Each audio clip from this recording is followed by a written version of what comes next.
Yo, what is up, everybody? Welcome back to another video. Sitting in front of me today is my girlfriend's 1997 Ford F350 7.3 Power Stroke. So it is the turbo diesel and it is a 4x4. All these things are important. Now that you got a little bit of information on the truck, let's dive into it. So today's video, we're going to be working on the tie rod ends. We got some big drag link bars, things like that. We're gonna change all that out. The story behind the truck right now is I need to do some work to this thing. It's been sitting since July. We had some problems last year and the year before where you come to a stop, truck falls flat on its face. I've changed tons of sensors. I changed a bunch of parts that needed to be changed. So with that being said, the truck was great for about 6 months of driving this year. My girlfriend was pulling into a Walmart behind me. The truck died. She put it in reverse. She went to back up and then heard a clunk. So we got a couple different issues, all unrelated to each other, but all things that need to be fixed. Let's start with square one. The truck is dying. It's just, you come to a stop and it falls on its face. It randomly came out of nowhere, and that is a bit of a bummer. What I got to worry about right now is the big clunking noise up front. So this is it's been 3 months. Like I said, I changed these tie rod ends out. Like I said, they're big bars. This is what I'm going to be showing you guys today, is the work I do for these. I do have to go get the truck front end line still. I'm not able to do that because I can't bring the truck anywhere because it dies. XYZ. There's a lot of little things. While I was down here, I noticed that the truck needs ball joints and it needs a steering box. The pivot arm was wobbling left and right a little bit. It shouldn't have that play. You know, these parts have been on the truck for a real long time, so it's no surprise. You know, this is just regular maintenance. It's a lot at once, but the reason why I haven't just done it all in a flash is because we got to pull apart the 4x4 locking hubs. We got to pull the spindle off. We got to get things pressed in and out for the ball joints.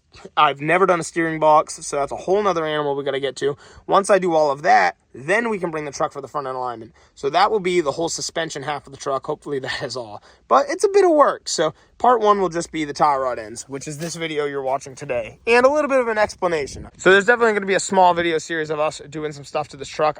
So let's start off this video. Let's get underneath there and change out those tie rod ends. So really quick, I'll give you a look at what's going on. Down here, you can see that whole bar flipping every time. So, time for some new tie rods. It's the drag link. I mean, they kind of work as outer and inner tie rods. But let's get this thing parked now. We'll hop right in. So with a project like this, it should be pretty simple. So instead of like your normal inner-outer tie rod ends, this being a solid axle, it uses something that we'd like to call a drag link. And I don't remember the name of the other bar. It's basically just an inner and outer tie rod end, to be honest. All I'm going to do is we're going to remove our cotter pins right up here, bend them out, pull them out, do that to any of the castle nuts. So we should have 3 that I'm going to remove. I don't need to remove this bar because it's all going to come out as an assembly is my hope. Also going to have to remove our shock absorber, so we'll get there when we get there. But once it's out, I can kind of just adjust all of the new parts I have to line up with this stuff and then plug it back in. I will lift the truck off the ground, though. I'll put one under the diff, a jack under the diff, and put some jack stands under here. Like I said, this should be a real simple project, hopefully. And then we have to get it front end aligned. Well, and just like I said, we got our tie rod ends, we got our big long bars and the sleeves. And everything's pretty heavy duty, actually. It's pretty crazy how heavy this stuff is and how big it is. But all of it's really relatively straightforward. Castle nuts, it's a TRQ kit, which is awesome. Really, really affordable. It's like 160 bucks. It literally took a day. I ordered this yesterday and it was already in. So can't be mad at that. They do make some other crazier kits. You get what you pay for. There's like a $1,000 kit where everything is real heavy duty, and it probably is a lot better. But for just regular maintenance, this truck ain't anything too crazy. We just daily drive it. This will be a perfect setup for us.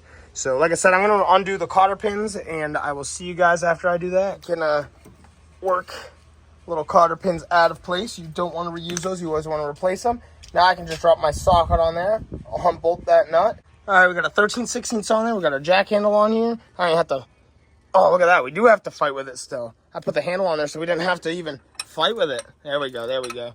Yeah, she got some torque on there, boys. But we're going to get all these loose and then hammer them off. We got our 1/2-inch socket on here. And I am just about ready to remove the steering stabilizer brackets. There's 2 U-shaped brackets like this that we had to remove. And as you can tell, I put this vice grip there as a placement for the steering stabilizer. All right, we got the truck going up right now. Be real careful. I'm not gonna really want to be under here for too long. Just gonna hammer out these tie rod ends once I get some jack stands under here. As you can tell, we also need some new upper ball joints. That is a pretty serious play. So I'll probably do upper and lower ball joints here soon too. Can't imagine that's gonna be too fun, but we'll get there when we get there. Well, right now I just got the necessary tools to work on this. I'm not gonna do the ball joint this video by any means. I've gotten everything here set up just the way it's set up on the truck. So we got a sleeve there, an outer tie rod end. I don't know if they're outers or inners essentially. It's kind of like I said, it's a strange setup for me. But basically we got our smaller tie rod ends on the other side of the sleeves. We just got everything kind of set up the way it seems like it should be. So once I get that down, I can plug this in, but you don't want to beat the pitman arm up here. The other two you can have at, but that up here, we're going to need a pitman arm puller, so I'm waiting on that to get here. Get this lined up as close as I can with the one that's on the truck, the whole setup. That way my wheels are just about as aligned as they were. And I can't get in alignment this video because I should do the ball joint first, because that's going to throw things out of whack. Well, we have officially gotten everything out. Just a nice little... And now, like I said, I've got to line up the new parts with the old parts the best I can, as close as I can get them. So I'm going to take this over here, basically just line everything up and start twisting until I have it right where I want it. So as you can see, we have our sleeve right here. This is right-hand thread. This was left-hand thread. I believe it was the same down here. And I basically just got to work this sleeve further down the shaft, work this in a little bit more, and then we'll tighten these down once I have it close. But as you can see, we're a good ways off. We want it as close as we can possibly get it. Well, alrighty, guys. I've basically just taken each tie rod, put it in the hole, and started to hand tighten the nut. Now what I gotta do is just kind of lift it up, tighten it down until we can see a hole, just like I did in the rear here. I've already tightened up this arm before putting it on, and then we ran our cotter pin just like that. Just gotta do the same thing with all these. So get them nice and tight and send that cotter pin in. Well, I've gotten everything tightened up. I tighten it up till I see the hole, and I run my cotter pin. Real simple stuff there. And right over here, we've gotten our 1/2-inch nuts tightened up on the steering stabilizer. Don't do this on a hot day or your jack will sink in the ground. Same with your stands. Not very safe there. So yeah, keep an eye on that kind of stuff. But now I can let this thing down, and the last step would be to get in alignment. The only other thing I'd check out while you're down here, now that we got this thing back on the ground, is your pitman arm. I don't know if it's going to move at all, but that should not be moving. So that's something else we're going to have to take a look at as well. Add it to my tab. And yeah, now I'm going to take the truck and go park it. All right, guys, now that we've gotten the tie rod ends all changed out underneath the truck, got to wait to go get the front end alignment. So a little bit of a bummer there. I will see you all in part 2. Thank you so much for checking out today's video. And if you want to see some more content on the OBS Ford, let me know down below. I think they're interesting. I think they're fun. It gives you a little bit of a daily look at our lives. And I'll see you all in the next one. Thanks for watching, and peace out.